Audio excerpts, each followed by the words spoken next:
Monggo nanti disimak bersama ala berkah ilmu usaha. Mudah-mudahan kita semuanya ini mendapatkan ilmu yang bermanfaat fiddin wa dunya wa akhirat. Sekian, kurang mohon maaf. Monggo sak ikut bagi panjenengan Gus menyampaikan ini semuanya. Assalamualaikum warahmatullahi wabarakatuh. Assalamualaikum warahmatullahi wabarakatuh. Bismillahirrahmanirrahim. Barakallahu ala abdiyakum lil alamin al-kiram. Allahumma shalli ala sayyidina Muhammadin wa ala alihi wa sahbihi ajma'in wa ba'du. Tentang menghormati seperti hati seperti doa pembuat permasalahan saya nanti ambil nunggu pemakai saya ini sudah selesai. Ini mau ngaji jadi pengarang kayak Pak Mahfud atau jadi pendengar yang baik? Yang jelas saya datang ini mau protes, jadi bukan mau protes. Nah, protesnya gini, ini protes baik. Jadi adat Jawa itu biasanya kalau bapaknya alim, anaknya ada alim itu di rumah. Jika banyak enak bus numpang apa? Keramat gandul.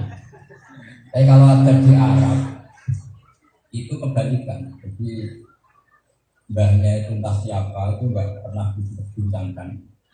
Gara-gara punya cucu alim, punya titik alim, itu terus ikut terus.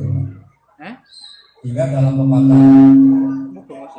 pepatah orang-orang Arab ada kalimat kama tasarrufa bi Muhammadin adnan. Kalau lagi kama tasarrufa kaya oleh jadi mulia di Muhammadin sebab wujudnya kaki Nabi Muhammad sallallahu alaihi wasallam. Sopo adnan sayyid. Jadi orang dulu nggak peduli adnan yang di Kinana itu sopo, apalagi di situ ada kilat, di samping itu sopo. Tapi gara-gara lahirnya Muhammad Sallallahu Alaihi Wasallam yang bisa mengubah dunia jadi baik, orang nyari anaknya siapa, mbahnya siapa. Orang juga gitu.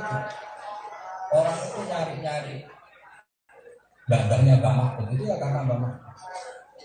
Saya tahu banyak tentang Mbah Mahfud karena dulu mbah saya bukan lagi. Dulu Bali Maksum, Pak Hamid Pasukan itu sepupu sama mbak saya. Mbak saya rambut sendiri ngajinya dulu Mbak Mahfud ngaji di Basolah Barat. Dulu Basolah ngaji sama beliau saya di Bugis memang selang-seling. Ya sudah seperti itu.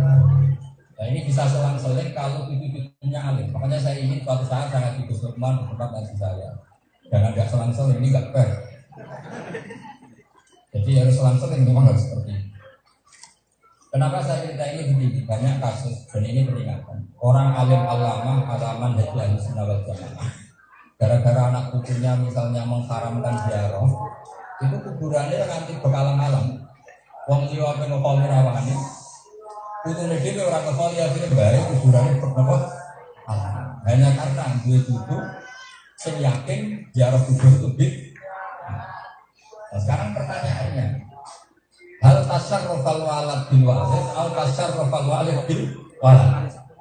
Ini yang saya datang dengan niat protes yang baik, insya Allah lagi protes. Jadi Mbah Mahfud itu orang yang ketika muncul itu tidak ada iskal, karena kita tahu Mahfud bin Abdullah bin Abdullah. Saya nanti lihat di kitabnya Bangun Al-Ulama Al-Mujaddidin ketika cerita Mujaddidul Qarni 13 itu beliau menyebut Sayyid Muhammad bin Muhammad ini maksudnya Sayyid Murtadho ini, Sayyid Murtadho As-Sajidi itu wa awwalu man lazamahu min ahli Jawa itu adalah Ki Abdul Manan. Di situ ditulis hina muqamihi di Makkah. Biasanya Kiai alim itu bacanya muqam, sing setengah alim bacanya makom. Nah itu ya tengah-tengah saja, yang jelas itu sama-sama benar. Karena orang yang berdomisili itu isim fi'ilnya mungkin, apa? Mungkin, maka konsekuensinya isim maf'ulnya muqam. Tapi ada saja yang baca makom, mergo mahalul qiyam.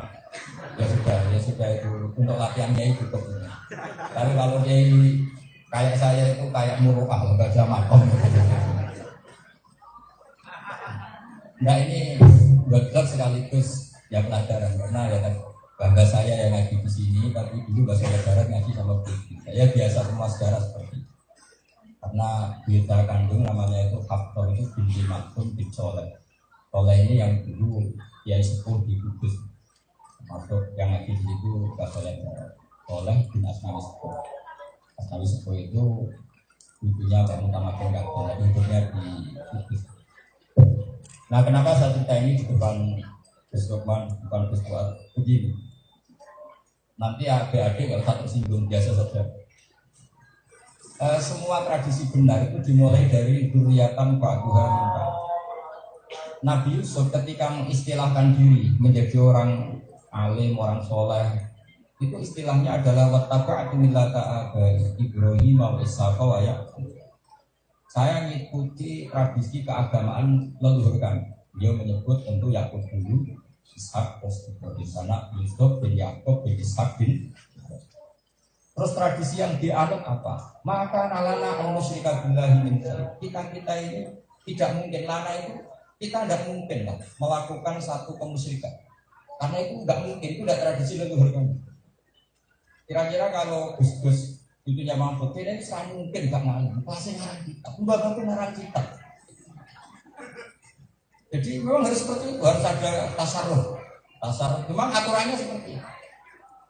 Jadi itu saya tuh hafal Quran itu hanya karena nasihat bapak gini. Ya agak nasihatnya itu agak kasar, tapi ingat betul. Tapi itu hafal Quran. Nak hafal Quran itu matanya nyobor membunuh lampu. So anak hafal lu dua alasan. Karena misalnya mbak saya hafal Quran, bapak saya hafal Quran, saya kok nggak hafal, anak saya nggak hafal kan gampang. Bapak kan. Jadi kalau ada guranya orang alim nggak alim itu mesti yang salah bapaknya, tak jamin. Karena anaknya punya alasan niru bapak kan. Nah, coba kalau sangat mutasil, bapak niru bapak itu kan kacau. Makanya cerita paling populer di keluarga Sarah mulai Basubir itu cerita paling populer itu Ono Kiai Bumi Soleh ini cerita populer. Wongnya alimnya rakaruan, alim Allah. Jika orang nyari itu bapaknya siapa? Ternyata bapaknya ketika main di pondok itu sholatnya ora bener, wudhunya ora bener, semuanya ada. Sama santri-santri masih ditakwil ini jagat.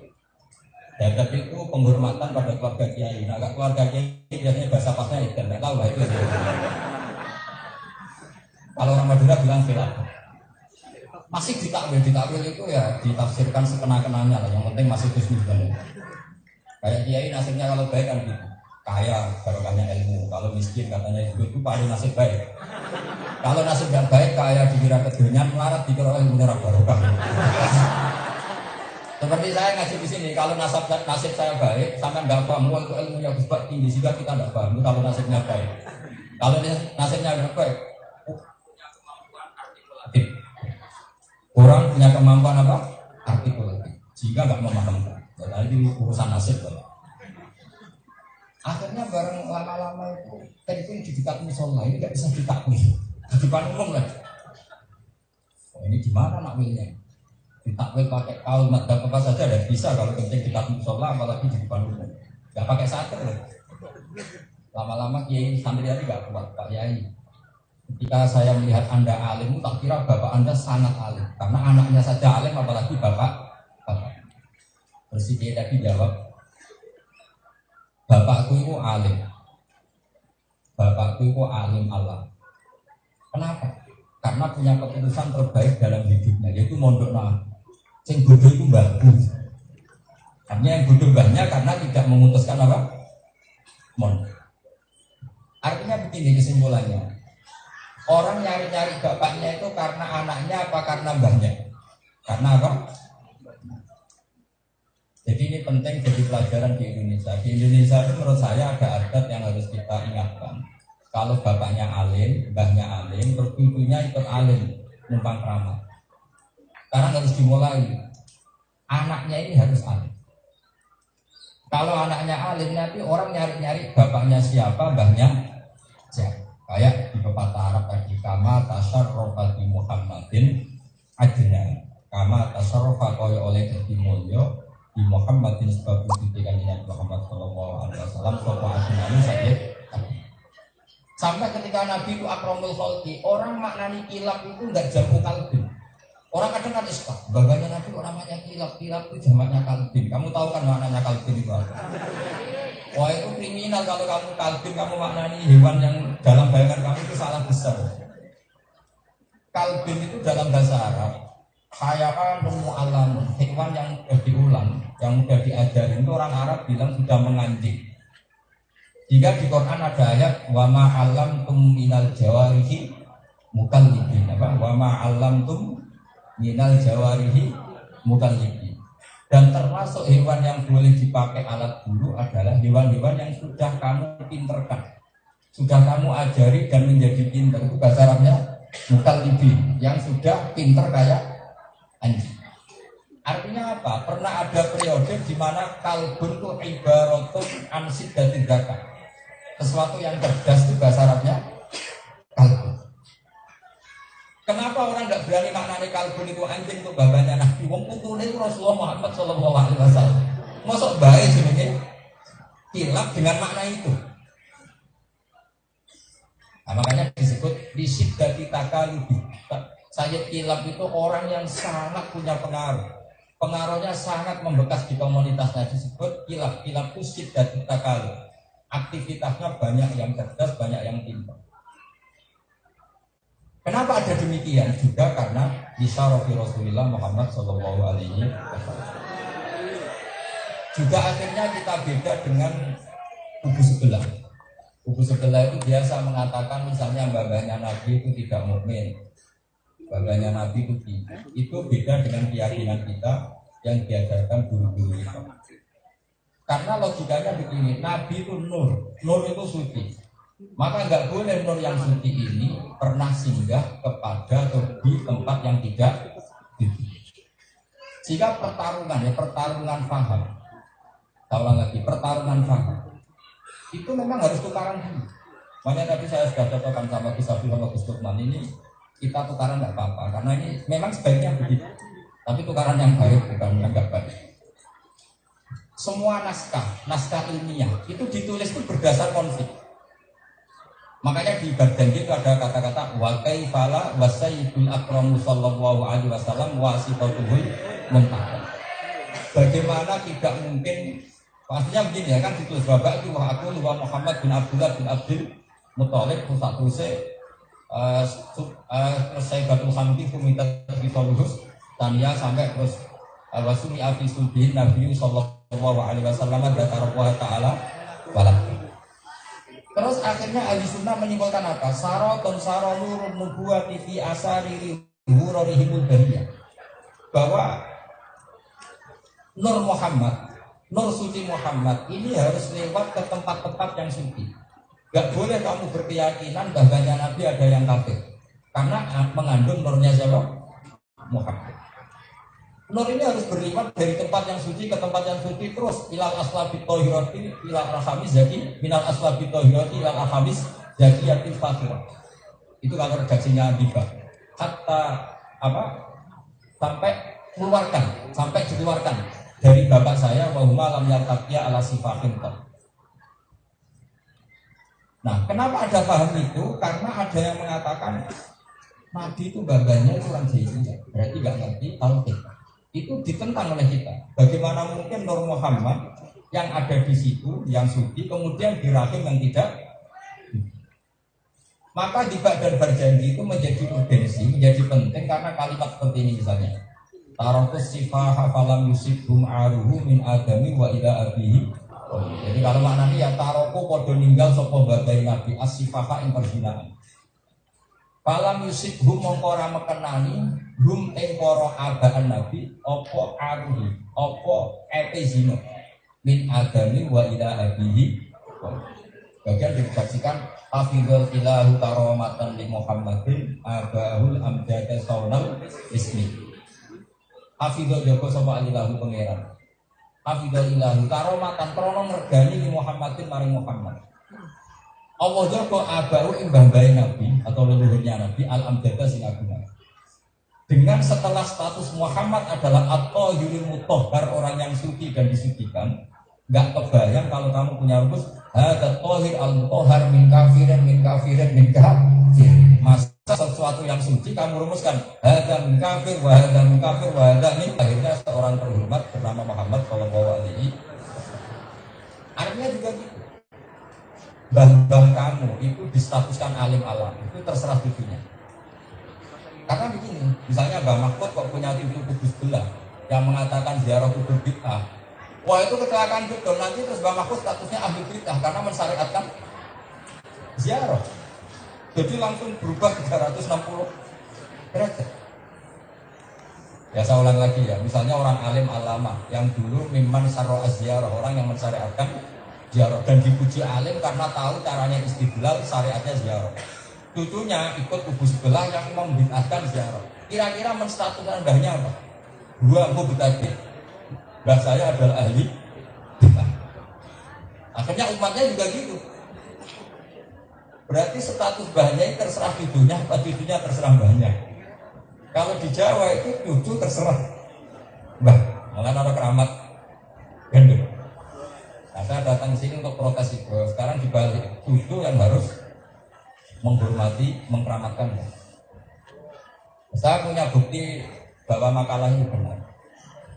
Ya ini agak serius karena banyak delegasi pondok. Ini kalau nggak paham ya keterlaluan. Sudah jadi delegasi pondok kok nggak paham. Saya punya bukti sejarah begini. Saya itu dulu pernah lama sekali iskal itu janggal. Kenapa di Quran ada ayat maka anak Ibrahimu Yahudiyau wala Nasrani. Ibrahim itu ya ada Yahudi, tidak Nasrani. Itu sama juga dengan bilang Gus Lukman itu ya ratopet, ya rabebat. Itu kan nggak keren. Gus Bahas itu ya preman, ya ratopet. Kan nggak keren. Orang seterhormat Nabi Ibrahim di Quran hanya pernah distatuskan Ibrahim itu tidak Yahudi, tidak Nasrani. Coba kalau kamu muji Mbah Mahfud dimarahin orang enggak? Mbah Mahfud itu siapa? Ya tidak Yahudi, tidak Nasrani. Kerennya apa coba? Pujian itu kerennya apa? Kan nggak keren sama. Saya iskal lama. Ternyata apa yang terjadi? Saya pernah ke makamnya Nabi Ibrahim di Hebron di Yerusalem, di Palestina kalau kita bilang. Tapi kalau Israel bilang itu negara Israel. Ketika orang Yahudi mengatakan Ibrahim adalah alal Yahudiyah, pengikut ya. Nasrani bilang Ibrahim adalah pengikut Nasrani. Maka Nabi Ibrahim yang sudah wafat ini nggak berkutik, terserah orang setelahnya menstatuskan apa. Jika orang Kristen namanya Abraham Lincoln, Ibrahim. Orang-orang Yahudi rata-rata yang cantik-cantik namanya siapa? Sarah kan?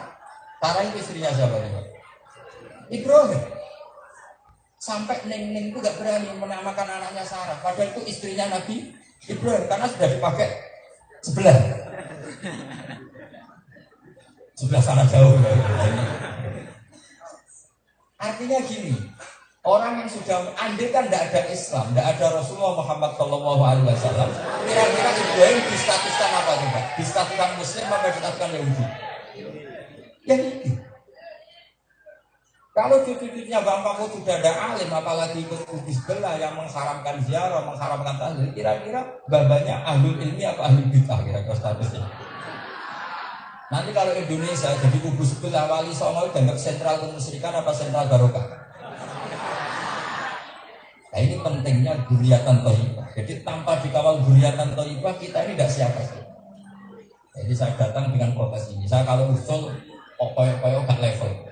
Nah, protes kan level itu ya level karena tadi saya ngaji mbah saya kandung ngajinya di sini, tapi mbah-mbahnya gurunya Mbah Mahfud ngaji bahasa Barat ngaji kita ya biasa mah semua sejarah semua hingga kita sejarah sampai semua juga sejarah dipertemukan di Nabi Adam alaihissalam. Tenang saja jadi sampai nggak usah tersinggung semuanya nanti apalagi nasab sampai yang bengkarlan aman. Nasab itu nggak terpakai ketika tes ketemu mungkar. Nanti kalau tanya bapakmu siapa? Ibrahim alaihis. Jadi ini baliknya agama Islam. Sekarang anak Tarto itu tetap anak Ibrahim. Jadi aman, bapaknya sampai aman. Nanti gak kepakai, tenang saja. Jadi sampai nggak usah nyesal, usah ini nggak gitu. Biar anaknya Yesus tenang. Nanti setelah mati langsung anaknya apa? Nabi. Dan mungkar nakir karena nggak pernah sekolah, nggak ngecek di KTP. Ini benar nggak? Ya nggak pernah dicek di, nggak kayak yang ngurus dia kok. Imigrasi sampai P1 diurus, paspor diurus. Ibrahim tanya, man abduka, disuruh jawab siapa nanti? Karena agama ini disebut millata abikum. Makanya saya itu kalau baca hadis, orang kalau punya adzauqus salim, punya rasa yang selamat, itu kalau baca hadis itu tambah cinta Rasulullah SAW. Ya misalnya tadi saya kalau baca hadis, misalnya riwayat Miftahul Jannah la ilaha illallah. Wong kunci dididong, berarti suarga itu gampang, mesti kayak kunci. Ibarat saya punya rumah, kamu mau keluar itu hitung kunci nih. Kok bisa mlebu tuh banget temu, ini mesti kan. Terus ujian tes ora disegel, wis dibocor kiai kiai. Nanti ujiannya marobuka, waman nabuka, waman. Lo kok iso jawab tegang. Jadi agama ini jam baik, wong tes kok dibocorkan. Yang bocorkan kiai seluruh dunia, nanti seluruh Indonesia, seluruh. Ngomong karena kan ora protes. Ini gimana tes dibocorkan?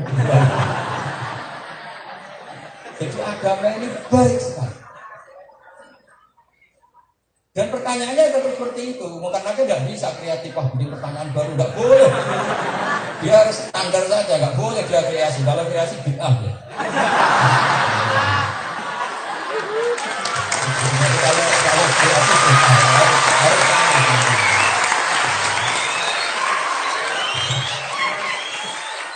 Nah ini kembali ke Profesor tadi. Saya tuh khawatir betul kalau Gus-Gus itu tidak alim, karena tadi takut cara menstatuskan bapaknya, mbahnya itu gitu. Itu sirinya kenapa di Quran ada kalimat apa? Maka anak Ibrahimu Yahudiyah wala Nasraniyah wala kinkana hanifam muslimah.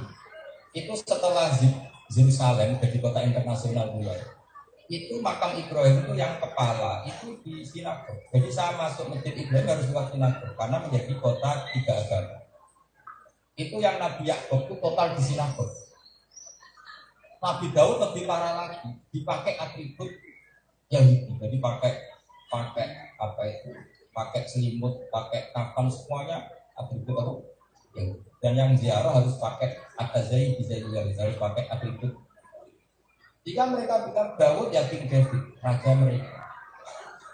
Artinya gini, ketika mereka mensejarahkan, kita tidak berkutik. Coba, Daniel itu yang pakai nama Daniel itu orang Islam apa non-Muslim? Non-Muslim, padahal kamu tahu Daniel itu nabi apa enggak nabi? Nabi, ahli tauhid apa ahli syirik? Ahli tauhid. Yusa bin Nun. Yang pakai nama Yesua itu Muslim apa non-Muslim? Maka seharusnya santri-santri punya keberanian. Namanya Yusa dan kamu. Nanti lama-lama dia Haji Yusa. Kenapa keren? Karena istrinya Nabi. Tapi karena sekarang yang pakai kubu sebelah jauh tadi. Seakan-akan Sarah itu ya Yahudi ya. Maka menurut saya ayat maka anak Ibrahim itu Yahudi wala Nasrani itu menurut saya tamparan bagi kita. Tamparan bagi kita untuk tetap memegang sejarah sesuai originalitasnya sejarah. Kalau tidak akan disejarahkan orang. Coba sekarang nasibnya Ihya kayak apa? Kitab paling barokah. Tapi semenjak orang sok ahli hadis itu dibully habis-habisan. Hadal hadis wahim jiddan, hadal hadis maudhu'un la aslalah.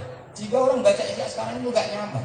Sekarang yang dicetak secara masif itu yang edisi tahqiq. Edisi tahqiq ironisnya hadis-hadis Ihya dia di lama-lama orang mikir Imam Ghazali sok hadis tau orang. Coba kalau di kampus-kampus orang bilang Ghazali itu pakai orang yang sudah meninggal itu sudah berkutik. Sudah seperti itu, doanya seperti itu. Sehingga terserah yang mensejarahkan setelah. Ketika orang meyakini Ibrahim Yahudi, yang Nasrani meyakini Ibrahim Nasrani, sampailah Rasulullah Muhammad Shallallahu Alaihi Wasallam. Terus beliau ngendikan Ibrahim tidak Yahudi, tidak Nasrani, tapi bapak tauhid. Lalu buktinya apa kalau Ibrahim bapak tauhid? Debat begini kata Nabi, Ibrahim itu pernah di Mekah. Nah ini cucunya. Orang Yahudi Nasrani tidak percaya. Anda bagaimana cucunya? Anda ini orang Mekah, hidupnya di Medina. Sementara Ibrahim orang Palestina. Ibrahim kita tahu orang Palestina, tempatnya meskipun dia dulu orang sekitar Babylon. Anggap saja orang Palestina gitu.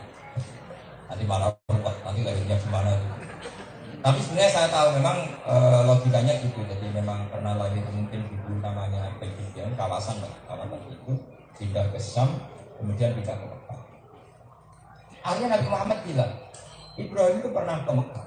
Buktinya apa? Terus disebut di ayatum bayinatum maqamu Ibrahim. Buktinya jejak kakinya ada di Mekah, yaitu maqam Ibrahim. Bekas injakannya kaki apa?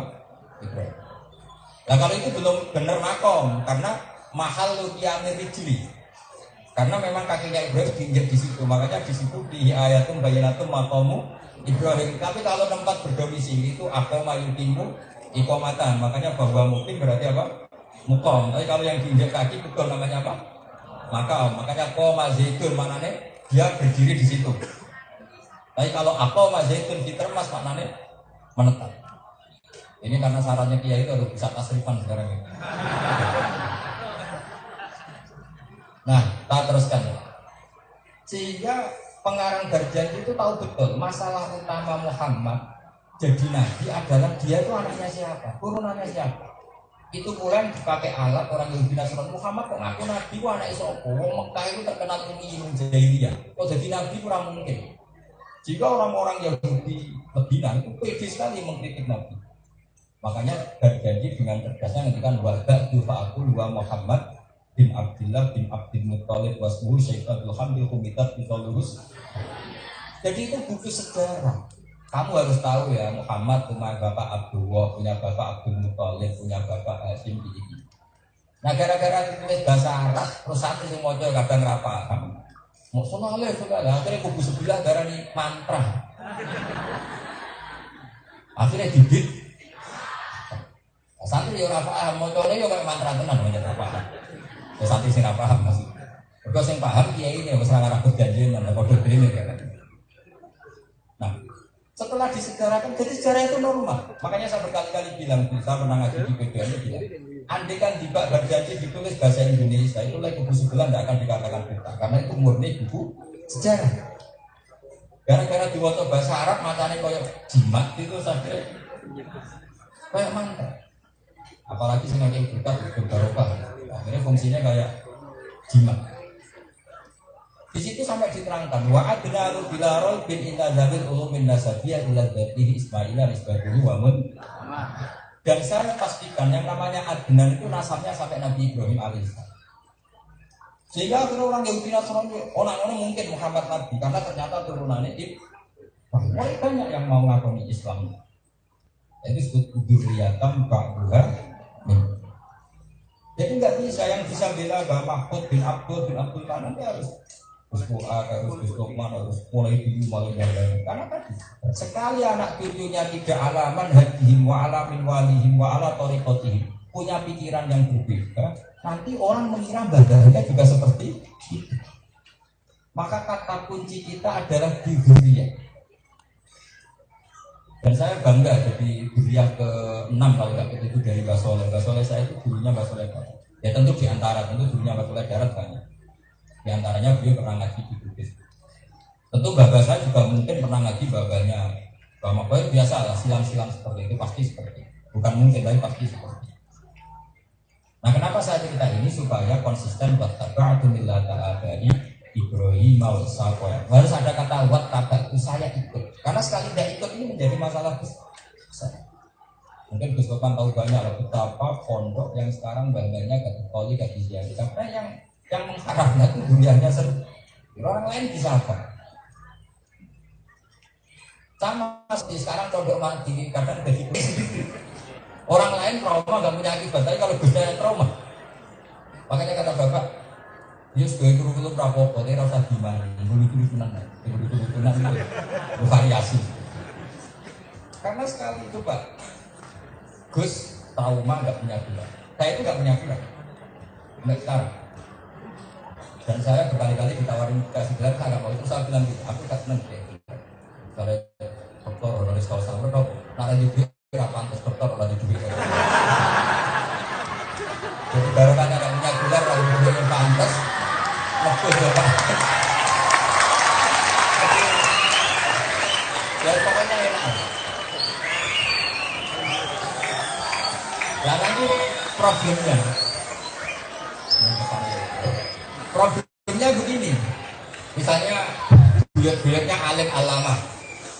bapaknya alim alamah, terus era anaknya ini karena ada pati alim, biasanya nyai rapati alim kan dia rapati keramat.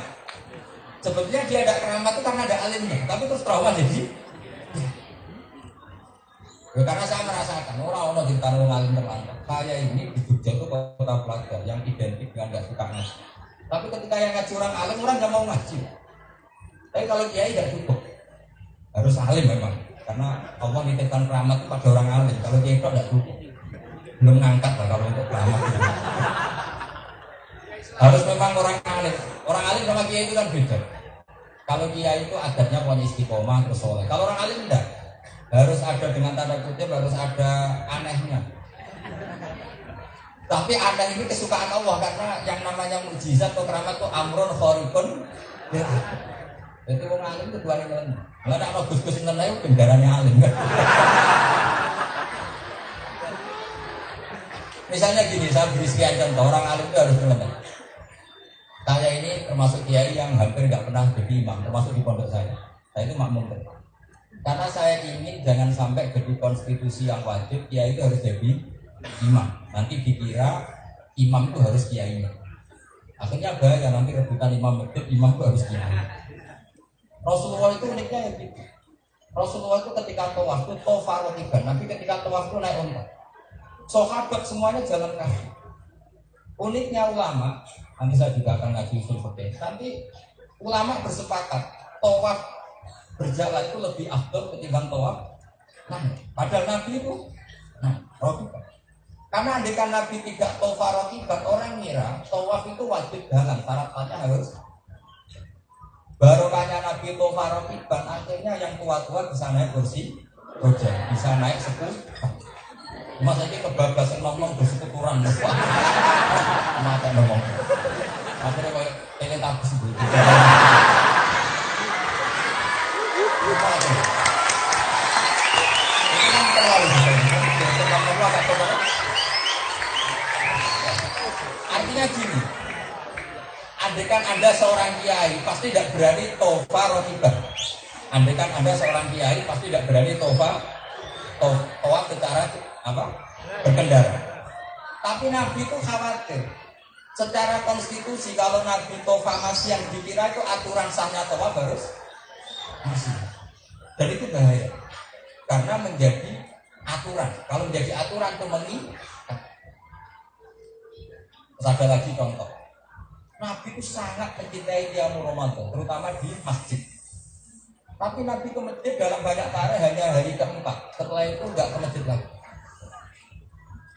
Akhirnya banyak. Ya sudah seperti itu. Tapi Sayyidina Umar sampai kiai guru-guru kita semuanya terawih di masjid dan sampai tanggal 30 atau 29. Kita semuanya terawih di masjid dan sampai tanggal 30 atau 29. Nah, kenapa Nabi harus pulang dari keempat dan keluar lagi ke masjid? Andai kan Nabi selalu melakukan itu, pasti dikira terawih itu fardu ain. Dan itu bahaya secara konstitusi Makanya orang alim itu aneh. Konstitusi Makanya orang alim itu aneh. Ini nggak boleh gitu. Saya itu tiap Ramadan, saya nggak terawih sekali. Ya di rumah, ya pokoknya giling-gilingan itu wajib. Ini kan agak bahaya. Tapi kalau di dunia orang alim itu harus. Tapi ini saya bilang tidak perlu gitu. Soalnya itu perlu disetujui. Ada lagi contoh. Jabir bin Abdullah, Abdul bin Mas'ud, beberapa sahabat yang menangi Rasulullah SAW. Itu datang ke masjid. Datang ke masjid bawa serban, bawa jubah itu dicandel. Terus beliau sholat hanya pakai sarung. Akibat izrahu ala akiki. Jadi sarung ditarik di lehernya. Sampai sahabat tabi'in yang lain itu membuli. Ungduru ila ashabi Rasulullah, ngaku sahabatnya Nabi sholat kok tarongan apa? Dibudeli dia apa? Leher. Terus Jabir marah, ini bisa dilihat di Sahih Bukhari di kitab sholat. Kata beliau, saya sengaja gini biar orang-orang ahmak kayak kamu tahu. Gak perlu diterjemah ahmak itu maknanya apa. Ya kira-kira dulunya jahil. Menjualnya atau apa lah pokoknya. Kenapa Jabir melakukan itu, Abdul bin As melakukan itu?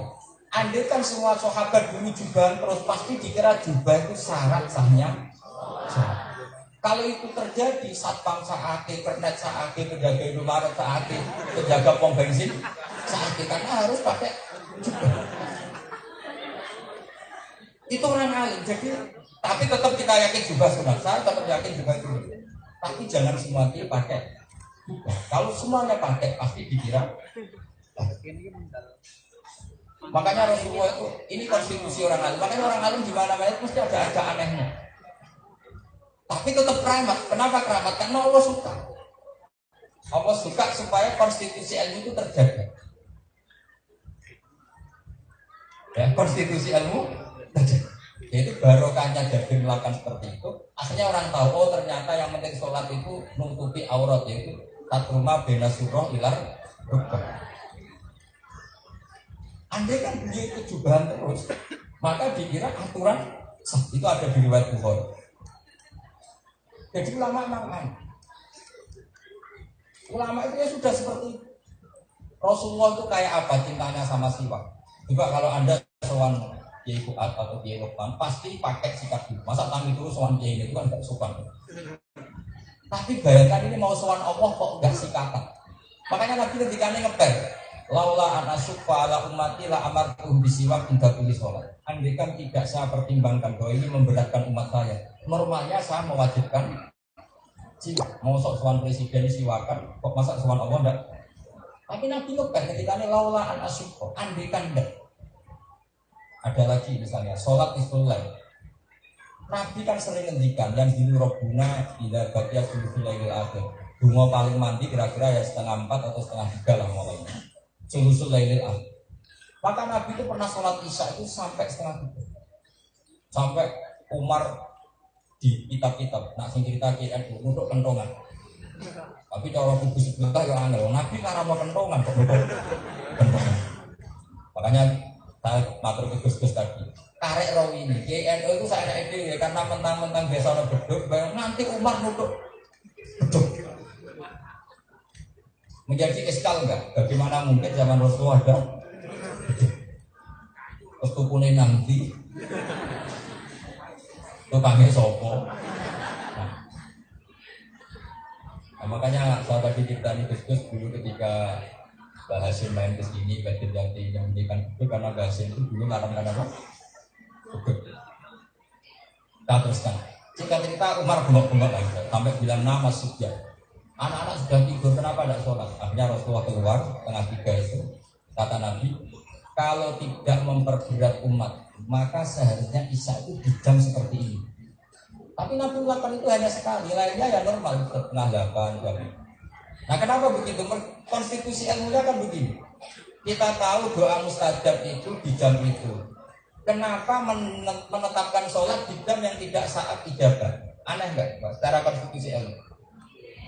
Allah menjamin mustajab di jam 3. Kenapa kamu mensyariatkan sholat isya di jam 8 misalnya?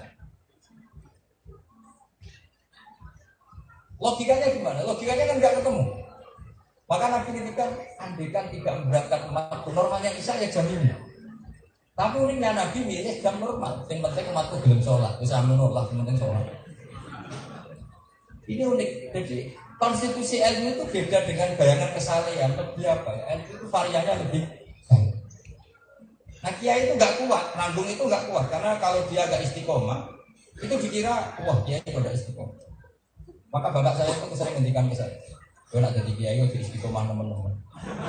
Jadi nasihatnya malah. Kenapa begitu? Begini logikanya. Ada imam masjid ngimami masjid kampung istiqomah sampai tua imam. Secara teori kiai itu baik karena istiqomah. Kalau teori ilmu enggak. Kapan ada kaderisasi kalau ini enggak mau sukses ya? Maka pertanyaannya, ini istiqomah apa orang ngekek kesempatan orang liya kan? Ilmu loh ya.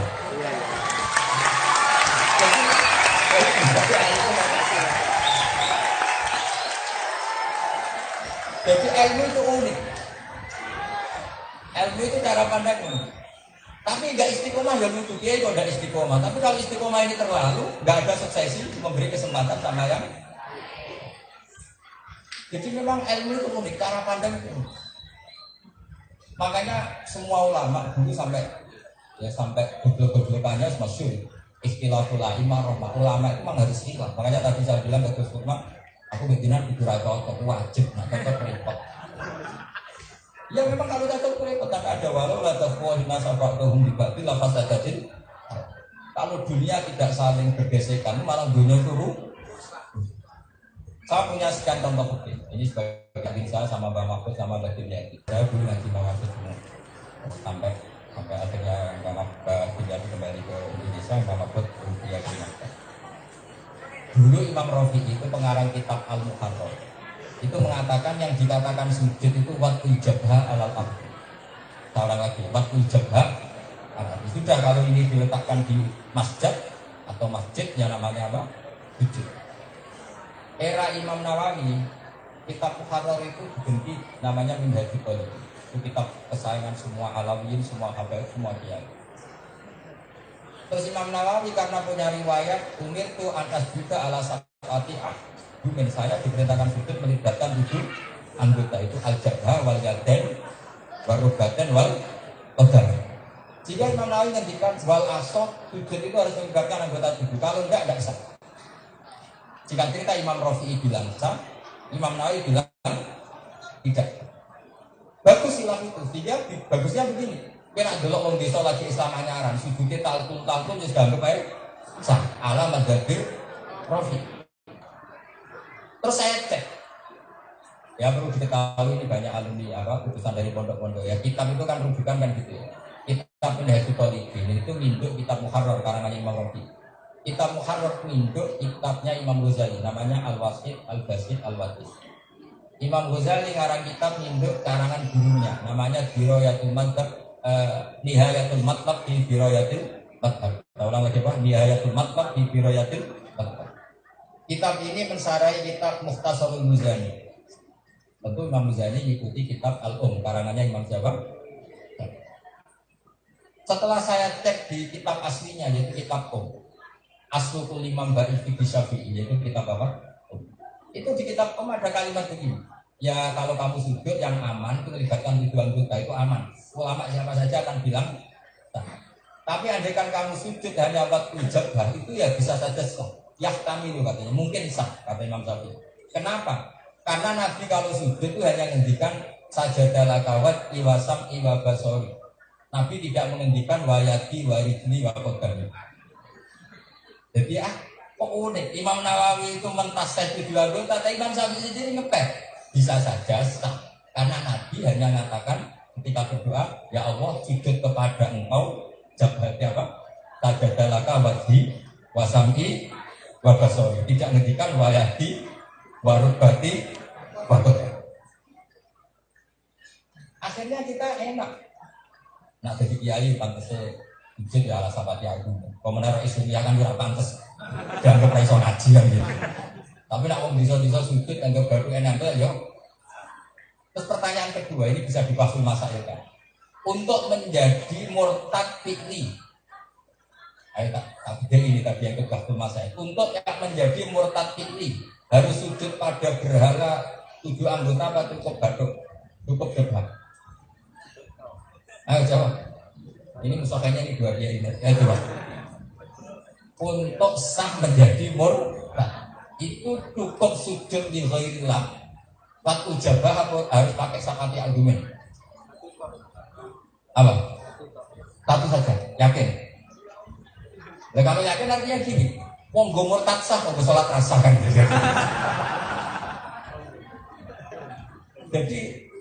Jadi perbedaan ulama jadi rahmah di sini. Ada lagi di kitab Mahali keterangan begini. Umumnya jenazah kalau sholat mayat kan di depan.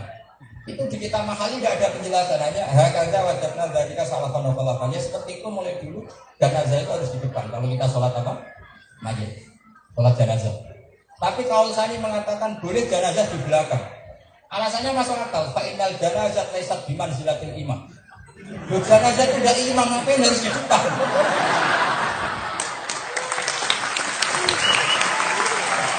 Itu betul. Tapi jangan praktekkan, insya Allah ini jangan dipraktekkan.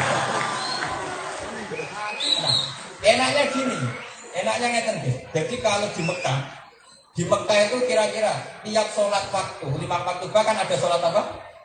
Jenazah. Itu mayatnya di kamar jenazah apa di depan? Di kamar apa? Jenazah. Dan kita bisa mengesahkan berdasar takbir yang ada di kitab mahal. Tapi jangan praktekkan, nanti kamu dianggap aliran besar.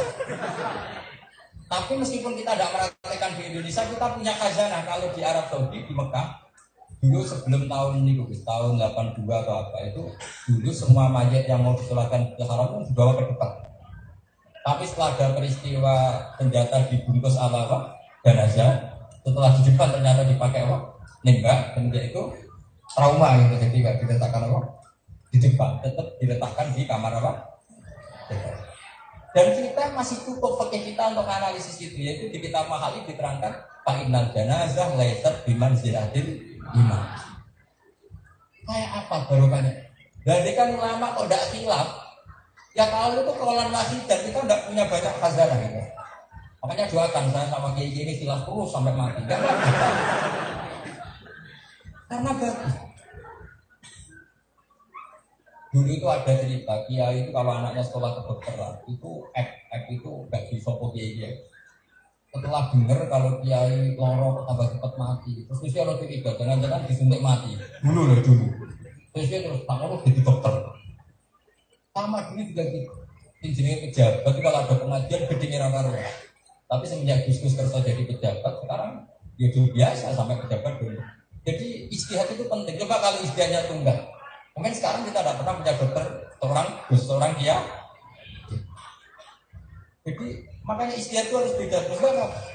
Karena istilah ulama apa? Itu Imam Syafi'i itu gurunya Imam Ahmad. Itu yang Imam Ahmad itu tetap beda. Imam Syafi'i gurunya Imam Malik itu tetap beda. Kita beri contoh begini. Nah ini bedek saja, ini kan fakul masalah. Ini sebagai penghormatan sama Imam Ahmad karena beliau terkenal al-faqih al-islam. Asbabut tohara itu apa? Kata Imam Malik, sababut tohara al-hayat, wasababun natfi al-maut. Yang menjadikan sesuatu suci itu adalah kehidupan. Yang menjadikan najis adalah kematian. Ya, misalnya sapi kalau hidup suci apa najis? Suci. Sekali mati najis. Begitu seterusnya. Sehingga abdul al-mutawallid min najis. Misalnya ada batang, kemudian ada uget-uget. Statusnya tetap suci karena punya kehidupan. Nah pertanyaannya begini, lalu kalau orang mati, orang manusia itu kalau hidup suci, kalau mati najis dari Imam Malik. Sehingga dari Imam Malik kenapa jenazah harus dimandikan? Ya karena memang najis. Sementara mau disolati maka terus suci dimandikan. Dari Imam Malik kenapa dimandikan? Karena untuk sahnya syarat disolat. Kalau pikirannya siapa?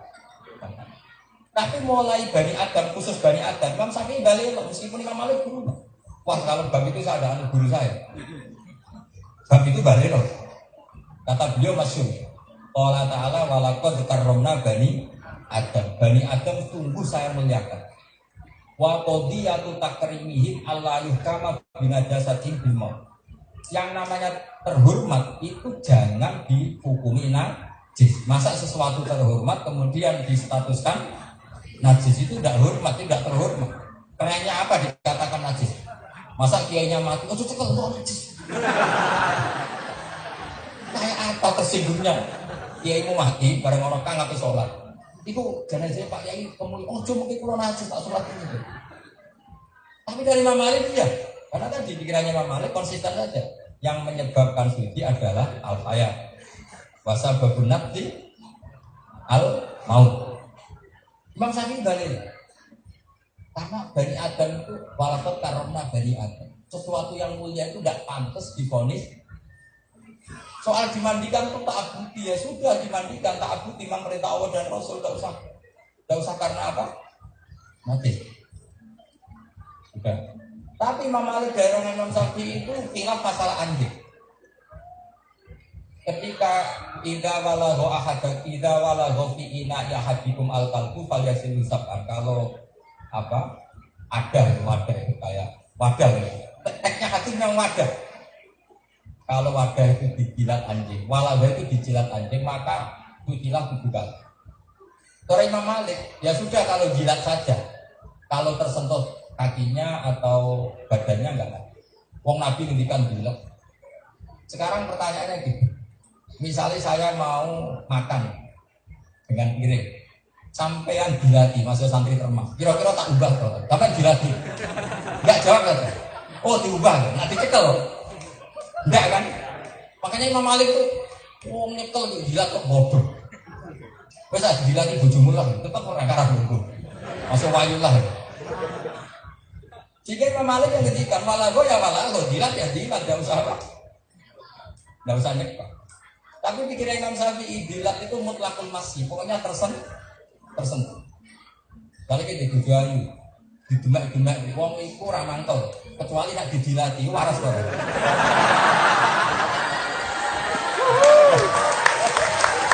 Jadi logikanya itu ya benar separuh rodok.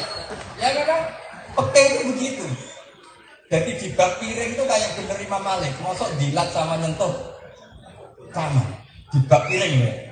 Tapi di bab istri bener mana? Maka setelah itu terus ditemukan, itu Mbak Mahfud ngarang Binail Mahmud di semua kitab. Itu ditemukan ada ilmu usul fikih namanya tangkihul manat. Ini tak ajarkan malam ini. Tangkihul manat itu gini. Ada sekian peristiwa yang disebut Nabi, tapi illatul hukmnya dipilah-pilah.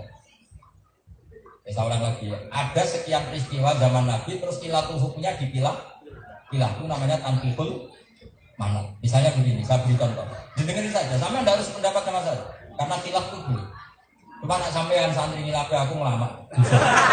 Karena kode kiainya enggak apa-apa kan repot apa? Ja'a Arabun sama siapa terkatanya? Ja'a Arabun ila Rasulillah sallallahu alaihi wasallam. Terus fayaqulu ahlaktu ya Rasulullah.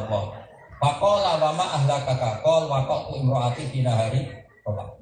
Ya Rasulullah, saya ini rusak. Kenapa? Saya hubungan intim sama istri saya fi nahari Ramadan. Yang siang saya jima istri saya. Maka saya sama Nabi disuruh merdekakan budak. Kalau nggak bisa puasa 2 bulan berturut-turut. Kalau nggak bisa ngasih makan orang miskin 60 orang. Nah, kata Imam Syafi'i, kata Imam Malik semuanya, termasuk Mbak Mahfud karena beliau pengarang usul fikih. Arabi dibuang. Ya, Arabi dibuang. Karena pertanyaan ini, andaikan yang melakukan itu orang kota, tetap hukumannya sama Anda. Kita ulang lagi, Arabi itu jadi catatan hukum apa hadisatul waqi'ah. Memang peristiwanya Arabi. Hadisatul waqi'ah atau kasmistik. Ayo sekarang tak bedanya. Andaikan orang kota melakukan itu hukumannya sama enggak? Sama, berarti Arabi enggak jadi. Imro'ah juga dibuang. Imro'ah juga ini dulu yang halal kan dua zaman dulu. Jangan kayak itu yang berbeda itu enggak. Dulu yang halal itu kan dua, illa ala azwaji wa ma malakat. Nah sekarang andaikan yang diajar hubungan intim amatnya, ketentuannya sama apa enggak? Sama, berarti kata imro'ah dibuang. Nah yang menjadi perdebatan Imam Syafi'i dan Imam Malik, dan ini sampai kita, mungkin nanti Gus Umar juga tetap gak cocok saya atau Gus Fuad gini, jima istrinya itu statusnya haram apa mubah? Enggak, mubah kan? Loh, istri loh. Hubungan intim dengan istri itu boleh apa enggak?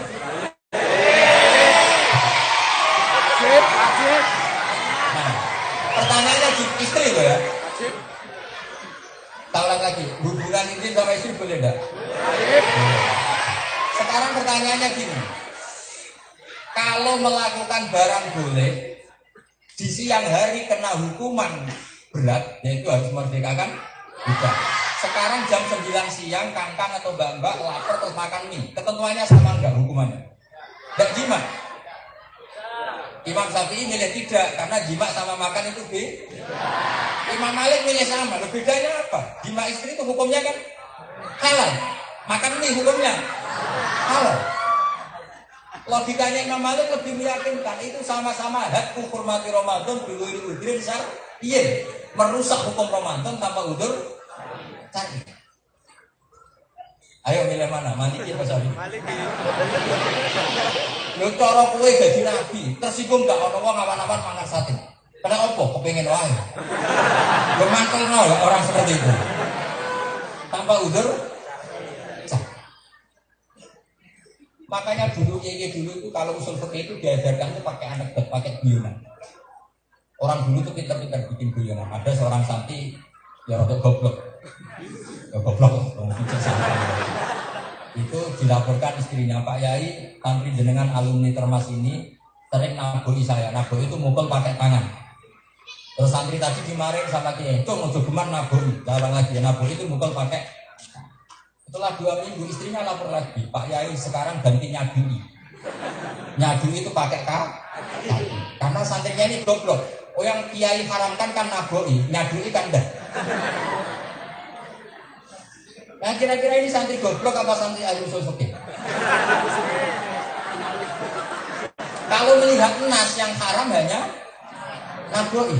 Tapi kalau melihat illatul hukmi, tidak menyakiti, itu nyadui masuk enggak?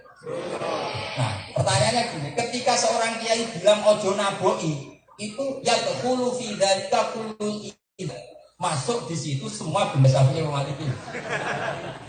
Dengan logika tadi. Ayo Syafi'i Maliki. Apa? Gak bisa. Mansus itu kata Mbak Mahfud, mansus itu punya mafhum itu kalau tidak lihat dari soalin atau hadisati waqi'at.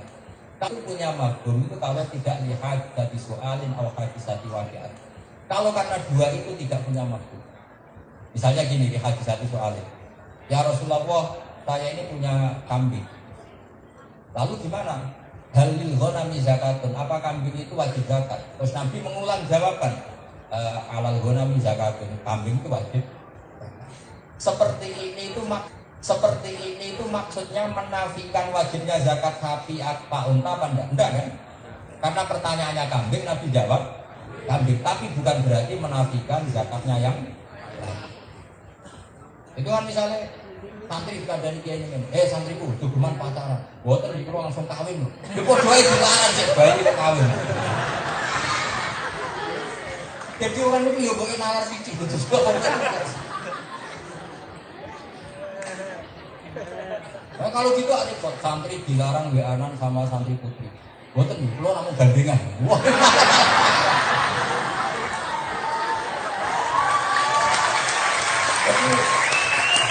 Makanya ini ya, saya ingin ya, pondok sini tetap mengkaji apa usul fikih.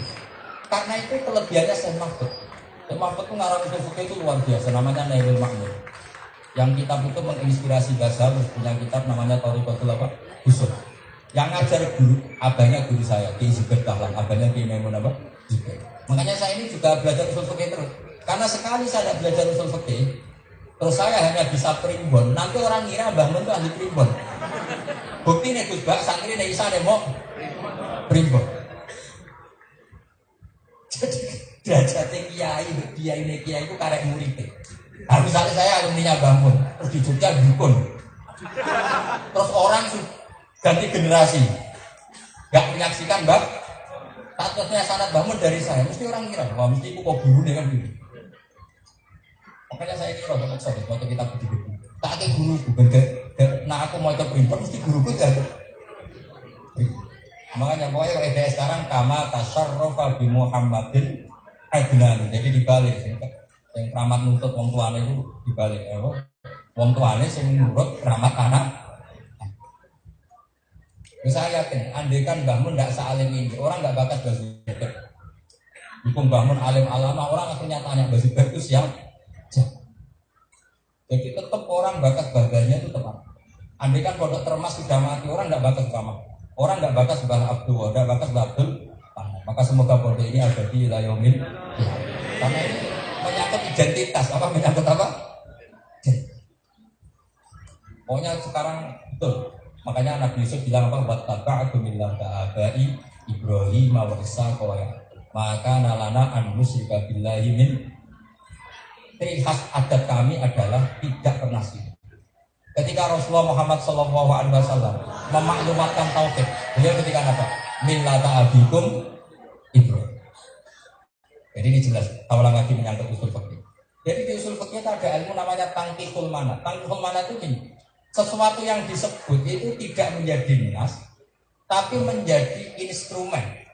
Instrumen itu imma dinggep dikrul juz'i wa iradatin atau dik zikrul makis ke makis alef, kemudian makis lainnya tidak masifkan. Misalnya begini, saya beri contoh. Sampai bingung nggak Allah? Nah, kalau agak bingung kan harus ahli. Jadi,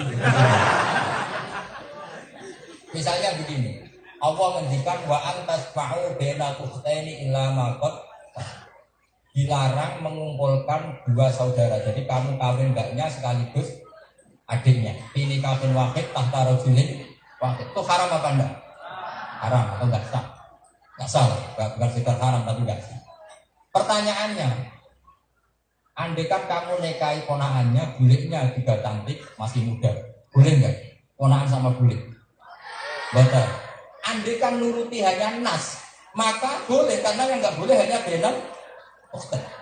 Makanya saya bilang, bahaya sekali ada orang bilang kembali ke Quran dan hadis, tapi tidak tahu sinau usul oke. Nah, tidak tahu sinau usul oke, ngiranya yang haram hanya benar. Karena Nabi tidak menyebut antara istri dan bulik. Nah, tapi menurut Mbah Mahfud, menurut teori usul fikih, zikrul ukhtain zikru ba'din min adza'il muharramat, menyebut sebagian dari muharramatun nikah. Berarti menyebut itu padha karo zikrul kulli. Jadi berarti zikrul ba'di wa iradatil kul. Itu kan sama dengan saya bilang gini ke Kang.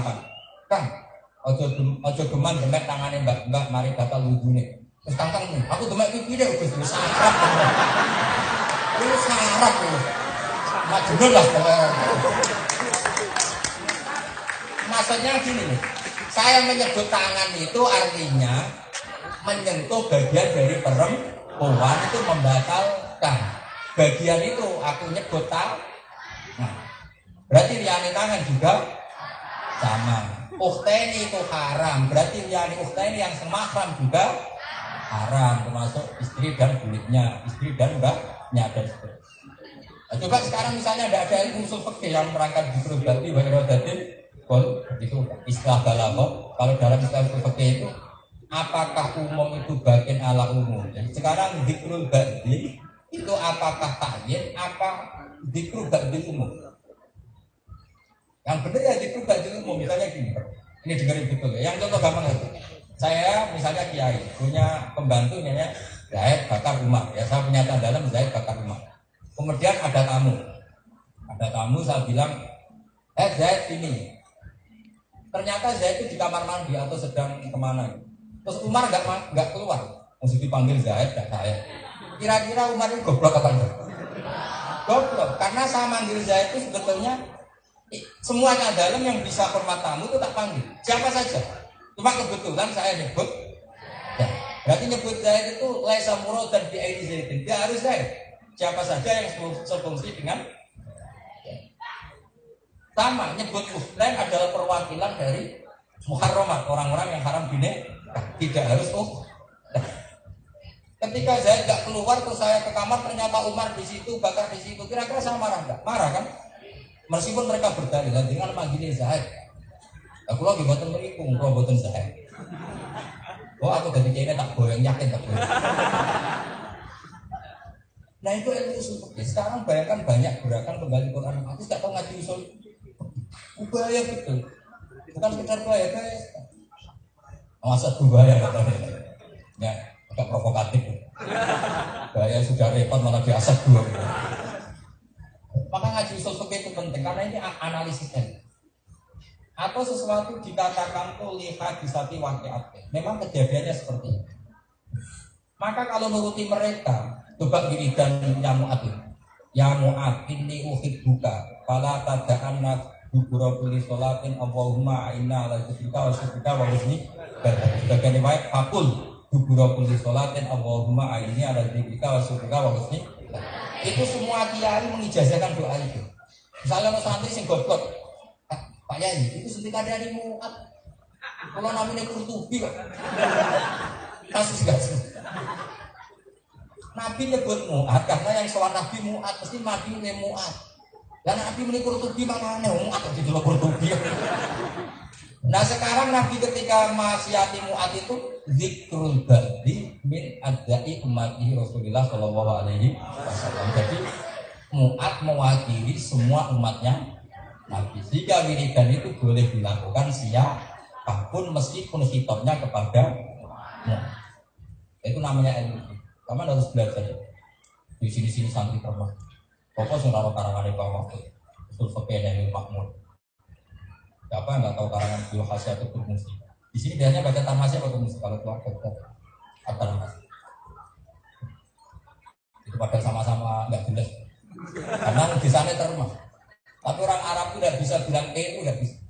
Makanya akhirnya ada yang baca Hasyat itu mesti, ada Hasyat itu zaman Bazubair Dahlan. Itu kalau ngendikan Bazubair abahnya Bang. Itu kalau ngendikan Damiyun pas nak di masjid. Enggak ada jeneng Adam sak unimu. Karena memang nama Adam itu nasibnya jelek. Coba kurang terkenalnya Imam Tirmidzi. Ya, kamu dengar berapa kiai itu? Ayo, kiai sini baca apa? Turmudi. Kiai lain baca apa? Tirmidzi. Terus menteri kemarin juga apa? Tarem.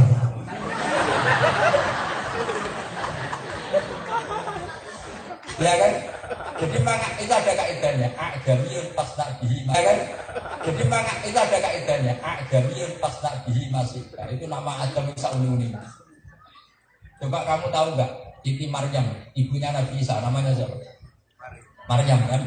Tapi orang Mesir itu nggak bisa bilang Maryam, bilangnya Maria. Maka istrinya Nabi namanya Maria apa Maryam? Maria itu nama lain dari Maria. Ya sudah seperti itu.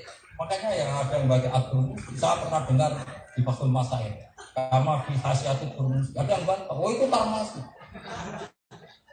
Yang bener ya karuan terlepas, tapi orang Arab masalahnya tidak bisa ngomong Coba kamu kalau bilang apa? Durian kan? Orang Arab nggak bisa. Indonesia misalnya. Habib Umar ketika takziah Gamun itu ketika Al-Indonesia, ya kan? Dalnya di rumah. Habib Umar ketika takziah menghormati wafatnya Gamun apa? Al-Alim Al-Kabir, Al-Alim Al-Alama, Al-Indu. Makanya di makam-makam Arab dia misalnya Indonesia.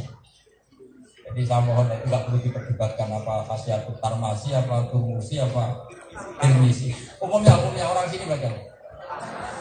Kalau yang luar pondok termah. Enggak, yang ada yang Turmusinya tuh. Yang baca Turmusi ada. Loh ini di belakang ada baca. Ya Turmusi. Karena memang kaidahnya gitu. Adamiyun pasnak bihi masih. Makanya Gamun pernah guyon sama saya gitu. Nama Imam Bukhari kan Muhammad bin Ismail bin Ibrahim bin Mughirah bin Bardas. Kalau di sini baca Bardasbah atau Bardisbah? Bardisbah. Ada yang baca Bardasbah? Ya karena kalau tidak pernah tahu itu mengopo. Jadi apa ilmu-ilmunya? Adamiyun pasnak bihi masih. Jadi kayak nasinya, ayo sekarang misalnya umumnya di sini baca Ustufri apa Istafri? Ayo, umumnya baca Ustufri. Ada nggak baca Istafri? Ada banyak. Jadi nama-nama seperti itu memang orang Arab itu ya kan zaman kalau haji itu Indonesia ditulis apa? Indono. Ya saya teruskan yang ngaji usul fikihnya biar dapat barokahnya keluarga ini, barokahnya Bahdin, barokahnya Pak Mahfud, barokahnya Ki Habib, Ki Haris. Seperti ini. Jadi usul fikih itu ilmu untuk menganalisis. Sehingga dzikru syekh atau dzikru syekh itu apa? Dzikru ta'in, apa dzikru faktin min afrodi dari kalqan.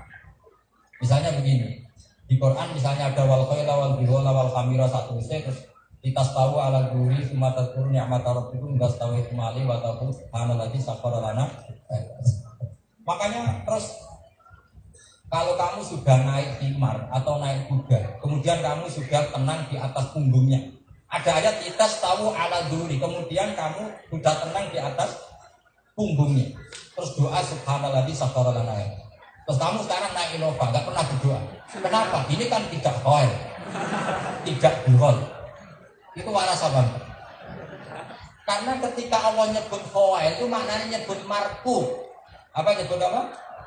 Jadi bentuknya tidak harus fa'il, tapi apa saja yang berfungsi marfu. Paham ya? Nah, berhubung Innova itu marfu juga disunatkan berdoa subhanalladzi Nah sekarang repotnya ada gerakan, pokoknya kalau di Quran tidak ada ya enggak. Itu parah tau raja itu. Itu ada ilmunya. Meskipun di Quran tidak ada, tapi kalau secara analisis usul fikih itu takmim, maknanya juga pasti tak. Ini memang harus pakai usul fikih. Makanya sarang Mbak Zubair yang pertama ya Mbak Mun yang sama Nabi itu fanatik sama usul fikih. Jika ketika kitab itu tidak matbu'ah, masih disimpan di Khalil Lasem, Mbaknya Kustoyo, itu bahasa menukil itu jadi Thariqatul Kubra. Tapi sekarang alhamdulillah itu sudah dicetak secara massal. Tapi sekarang pertanyaannya, apa artinya dicetak kalau sampai tidak mempelajari? Tapi gak usah diteruskan, apa artinya mempelajari kalau tidak paham? Udah saja itu banyak yang tersinggung ya. Udah lah, penting dipelajari. Saya tuh senang sama kitab apa ya, usul fikih. Karena terus ada misalnya gini, ini contoh terakhir. Karena kalau lama-lama nanti bingung. Karena ininya sampai ngaji kalau masyarakat ini foto ngaji, swarga, jelok kiai. Jadi kalau kiai orang usul fikih, kiai punya nyali. Misalnya begini, sifat itu naat. Sifat itu mengikat apa enggak? Sifat itu litayin apa lil idhah? Ayo sekarang jawab. Sifat itu litayin apa lil idhah? Apa lil makti? Apa lil dhammi? Misalnya begini. Akrim rojulan alimah. Muliakan rojul yang alim. Itu apakah kalau enggak alim enggak usah dimuliakan? Apa begini? Akrim rojulan terus ziyadatul wudu, kamu tambahi alimah. Jadi ngaji susu, tak ulang lagi. Muliakan lelaki yang alim. Saya misalnya saya Bubet, muliakan lelaki yang alim. Kalau tidak alim tidak perlu dimuliakan. Apa yang tetap dimuliakan? Tetap dimuliakan kan karena tamu. Terus saya nambahi aliman itu karena saya khawatir santri saya itu nganggep tamu saya biasa-biasa saja. Jika saya mengatakan aliman itu untuk memberi penjelasan status rojul yang datang itu alim. Tapi bukan ada sangkut pautnya dengan syarat penghormatan harus alim. Mungkin enggak? Sifat seperti itu ada di Quran, yaitu di ayat waroba ibukumul lati fi hudurikum, dan haram menikahi anak tiri yang serumah. Kata serumah itu bukan catatan hukum. Kalau catatan hukum berarti gini, ibunya cantik kamu nikahi di sini, anaknya perawan kamu nikahi di Medion. Terus istrinya berapa? 2. Yang satu siapa? Ibunya, yang satu anaknya. Anak tiri kan nggak serumah. Padahal di Quran yang diharamkan itu fi hujurikum yang maka bahaya sekali memahami Quran tanpa usul fikih. Berarti nanti kalau itu jadi catatan hukum, haram menikahi anak tiri yang serumah. Terus ada orang bilang kalau tidak serumah maka boleh. Itu edan orang itu. Jadi itu hanya penjelasan normal. Penjelasan normal gini, umumnya anak tiri itu seru. Umumnya tamunya kiai itu ya rojulan aliman, tapi kadang yang tamu wong macam-macam. Itu disebut aslabiyah. Itu Mbak Mahfud menerangkan detail.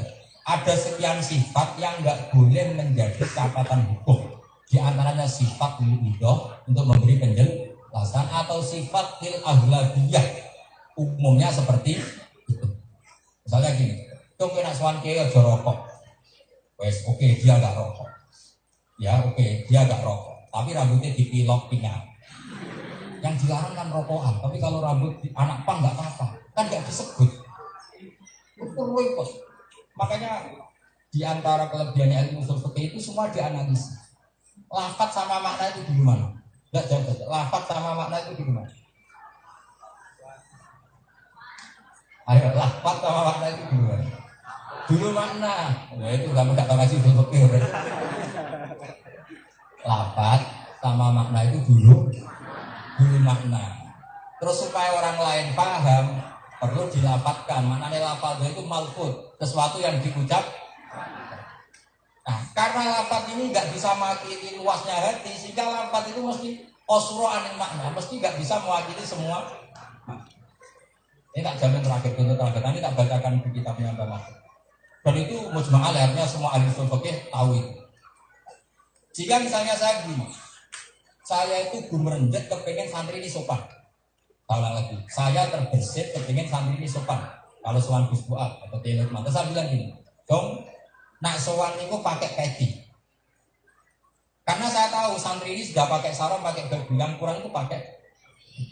Jika saya bilang dong nak sowan pakai peci. Terus sampai secara goblok bilang gini peluang ke kamar, terus kabinet dicoplok sarungan tok peci. Kebayang nggak orang segoblok itu? Nah ini perlu penjelasan. Jadi artinya gini, ketika saya ngomong dong nak sowan kiai pakai peci, sebetulnya semangat saya itu dong nak sowan kiai itu sing sopan. Wamin suwari sopan itu pakai. Jadi makanya lafaz itu enggak cukup untuk mewakili hati. Hukum. Makanya fatwa sering menunjukkan watak biri bidzalika amu minta biri tasdik ada, karena lafaz itu enggak cukup. Saya tak beri contoh lagi.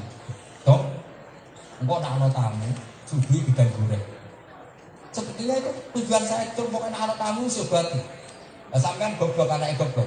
Kalau gedang goreng rasa subuh, menganaknya itu tape goreng dari Pak Yai ke gedang. Lu coba nambah subuh, dari gedang goreng. Itu kena enten mbak. Wonten ini jajan-jajan toplesan. Kacau gak? Maka kalau maknanya lafaz begini, maknanya dulu. Makna dari perintah nyugoi gedang goreng adalah ikramut doa. Nah, kalau ikramut doa bisa dengan gedang goreng, bisa dengan yang berarti Pak Yai nyebut gedang goreng ba'dun min abin adzai ma yukrimu bi doa. Sesuatu bagian kecil dari sesuatu yang pakai alat memuliakan. Dong ini gitu. Berarti makna sama lafaz di mana?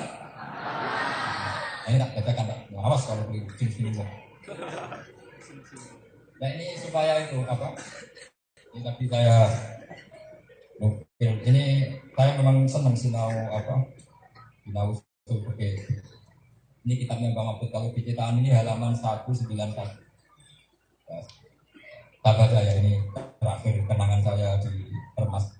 Bismillahirrahmanirrahim. Wal ma'ani hiya aswaru ad-dihniyatu min haitsu innahu wa wudi'a bi izaiha al-alfadhu wa suwaru al-hasilatu fil aql fa min haitsu innaha tuqsadu bil lafzi sumiyat makna wa min haitsu innaha taqsulu min al-lafzi fi aqli sumiyat mafhumah wa min haitsu innahu maqulun fi jawabi ma huwa sumiyat mahiyatan. Pusing kok rumusak mesti pusing. Tak jamin pusing. Aman tenang ya pusing, putune pusing mulai pun.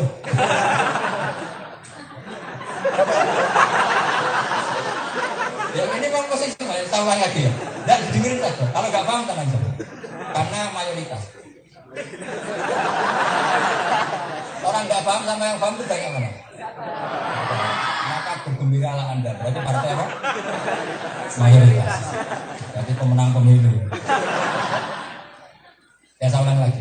Wal ma'ani hiya aswaru ad-dihniyatu min haitsu innahu bi'a bi izaiha al-alfaz.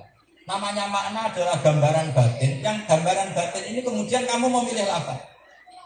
Saya menggambarkan santri saya itu sopan. Kemudian saya milih cung keturunan. Kalau di kampus mungkin cung pakai dasi. Sebetulnya gambaran itu hanya ingin saya ngomong cung berpakaianlah yang sesuai konteks dan kondisi. Tapi saya kan lafaz itu nggak mungkin mewakili semua gejolak hati. Maka misalnya kadang lafaz tidak yang menyebut Zainab, suasana hatinya kepengen gue mantu solih. Nah, berarti kata Zainab sama Solihah keren kan? Keren Solihah. Nah, berarti lafaz itu tercermin dari makna. Tapi kata Mbak Mahfud, problemnya orang lain pahami itu dari lafaz. Jika orang, lu kudu Zainab, harus disebut Pak Yai Zainab. Makanya kata Mbak Mahfud, lafaz itu makalul qoli apa makalul qalbi? Bingung tuh kena rati terangnya. Ngono kok pasti masak elektron dimulai dengan kalau saya pikirin saya pasal masak itu nak debat lucu.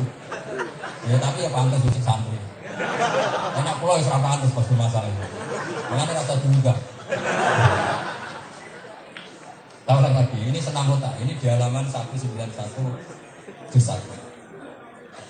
Tidak, saya sering sinau kitab ini. Ini tahadus ini. Supaya juga bibit-bibitnya tambah sinau. Mau ngaku beliau sinau. Kenapa saya masih sinau? Ya, wal ma'ani hiya aswaru adziniyatu min haitsu innahu udi'a bi zaiya al-alfat wasuwar al-hasilah bil aql. Makanya misalnya Nabi ngendikan gini, tasaddaku walau bi qalqati wadin. Kamu sedekah meskipun dengan wajah yang ceria.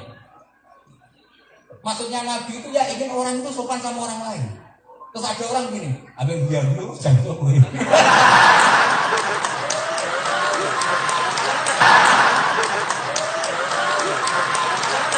Itu yang gak dibayangkan Nabi. Tahu ya. Modal ini, sementing kan ketok ceria, ketok guya orang ngono lah, maksudnya orang ngono. Ketika Nabi ngendikan ketemu orang tasodaku walau dibalkoti, nah wajib maksudnya Nabi orang itu sing nyenengno wong iku. Kemudian diekspresikan pakai lafaz balkoti wajib. Terus gue orang ngapunten benar kakek. Jadi makanya sekarang lafaz sama makna atau mana? Tapi jawab lafaz. Dasar amatir. Ya sabar, nanti dimusyawarahkan ya sama pengurus-pengurus termas ya. Bab apa? Lafaz sama apa? Ulang lagi.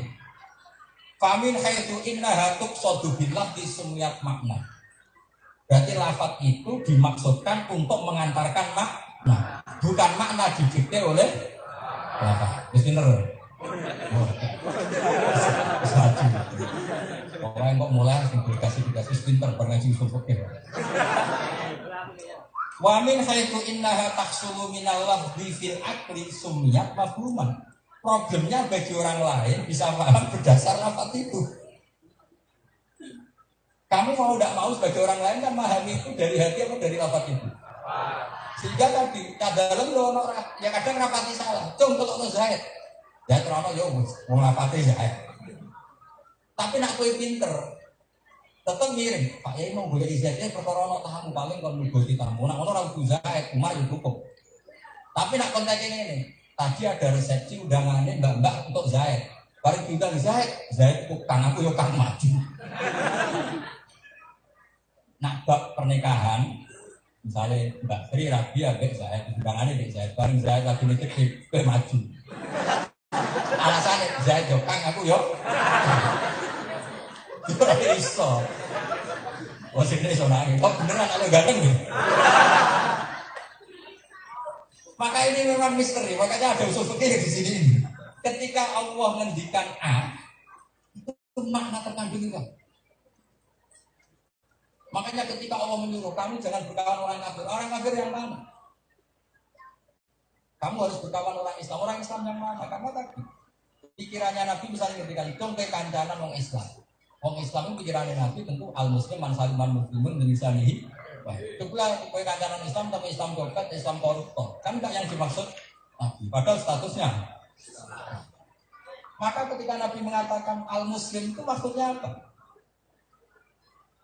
Makanya ini pertanyaan kata Mbak Mahfud. Wa min haitsu innahu maqulun fi jawabi ma huwa sumiyat mahiyah. Wa min haitsu subutu fil kharij sumiyat taqiqatan. Wis kowe pusing tak jawab.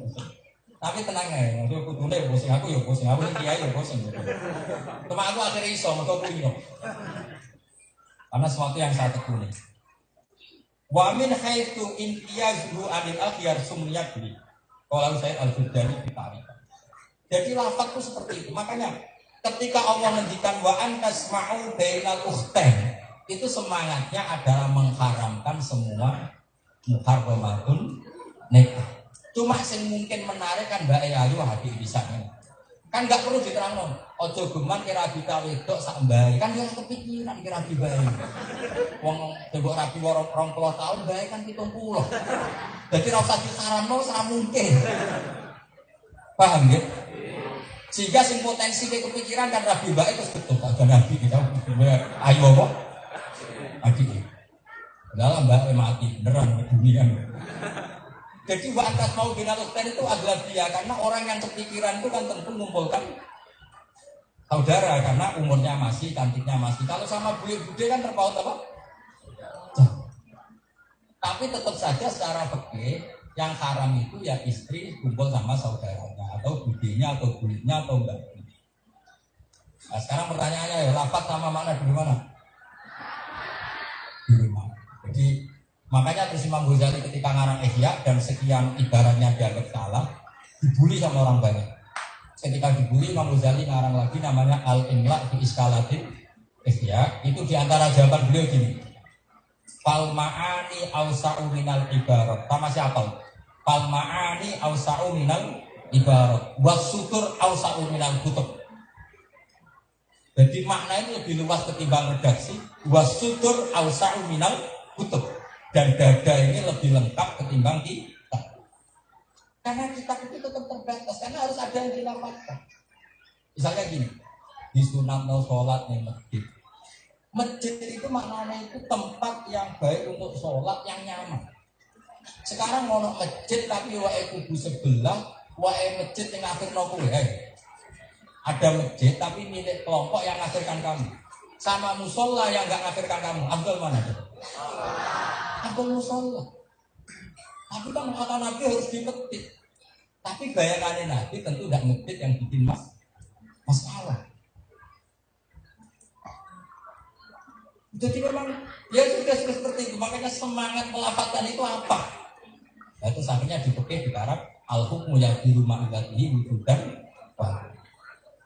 Ya, begini nanti jelas ya. Jadi lafaz sama mana dulu mana? Dulu mana. Jadi kamu punya keinginan tertentu, terus keinginan itu mau tidak mau harus kamu ekspresikan. Terus milih lafaz. Jika misalnya gini, kamu misalnya kanyepen di termas kanyepen dari-dari. Kamu gak enak mie, enak mangan mie awak anyep-anyep. Terus kamu gak punya mie tapi mangan bakso suwante. Lu di bakso ora nawani. Jadi mau kepengin mie iki bakso. Ora ngono lek dulu pikir. Kepengen mangan mie agak ibaratkan kepengen mangan anget-anget di pas musim di. Tentu ditawani sate yang luwih gel. Berhubung nyebut mie. Ini kan mie apa sate ora mie. Gampang kan usul oke? Ya gampang kalau sentralno ya gampang mikir dhewe pusing. Ya itu Mbak Mahfud itu sudah bakas itu. Apa itu lafaz? Apa itu makna? Diterangkan wal ma'ani hiya aswar al-jiniyah min haitsu innahu udi'a bi izaiha al-alfa. Di makna adalah sesuatu yang kita gambarkan, setelah kita gambarkan itu terus milih lafaz. Karena kita butuh orang lain paham, makanya maknanya lafaz itu sesuatu yang diucap, makna sesuatu yang dikehendaki. Tentu yang diucapkan sama yang dikehendaki tinggi mana? Tinggi yang dikehendaki. Assalamualaikum warahmatullahi wabarakatuh.